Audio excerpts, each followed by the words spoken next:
সোমবার সন্ধ্যায় লালকেল্লার কাছে একটি গাড়িতে ভয়াবহ বিস্ফোরণে 8 জন নিহত এবং 24 জন আহত হয়েছেন।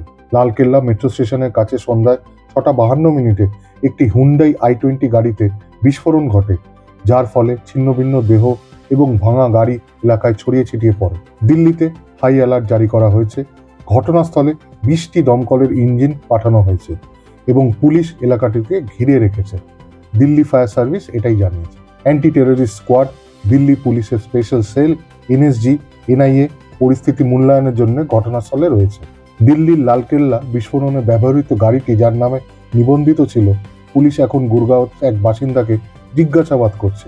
ওই ব্যক্তি তদন্তকারীদের জানিয়েছেন যে তিনি গাড়িটি অন্য কারোর কাছে বিক্রি করেছেন এবং বর্তমান মালিককে তা নিশ্চিত করার জন্য পুলিশ আঞ্চলিক পরিবহন অফিসের আরটিওর সাথে যোগাযোগ করেছে। ওই গাড়িটি চলতি বছরের মার্চ মাসে হাতবদল হয়েছিল। কেন্দ্রীয় স্বরাষ্ট্রমন্ত্রী শ্রী অমিত শাহ বলেছেন যে সমস্ত সম্ভাবনা খতিয়ে দেখা হচ্ছে এবং সমস্ত বিকল্প বিবেচনা নিয়ে একটি পুঙ্খানুপুঙ্খ তদন্ত করা হবে।